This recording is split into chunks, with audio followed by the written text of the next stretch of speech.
Assalamualaikum sahabat edukasi. Ketemu lagi bersama saya dalam acara Gigisi, bagi-bagi informasi.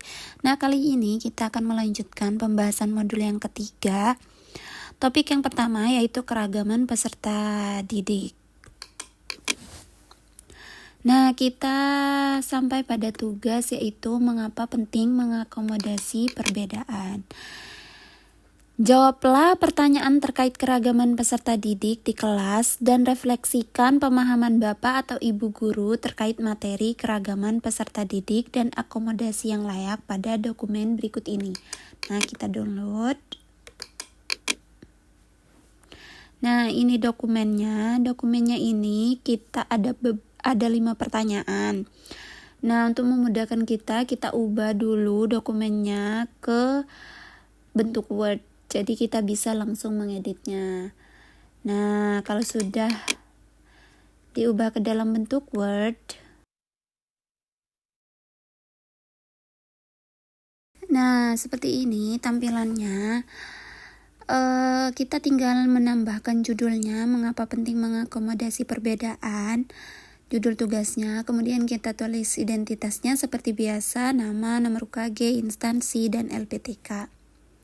Kemudian kita lanjut saja ke jawaban dari pertanyaannya.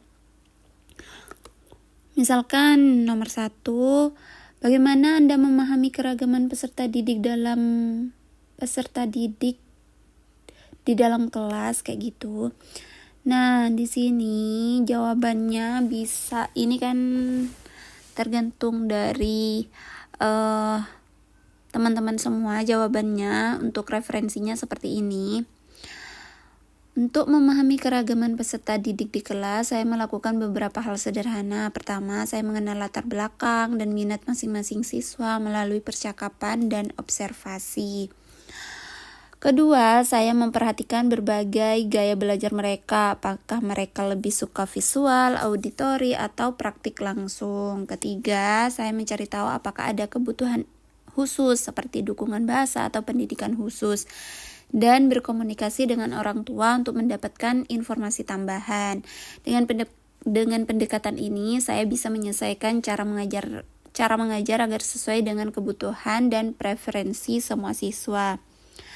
Nomor 2, soalnya apa langkah konkret yang dapat Anda ambil untuk mengakomodasi gaya belajar beragam di antara peserta didik? Nah, ini jawabannya.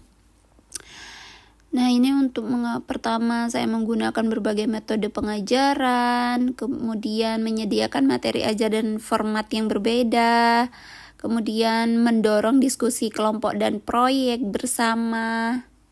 Nah, dengan cara ini setiap siswa memiliki kesempatan untuk belajar dengan cara yang paling sesuai dengan gaya mereka. Kemudian soal yang ketiga, bagaimana Anda mengelola situasi konflik yang mungkin timbul akibat perbedaan budaya di antara peserta didik?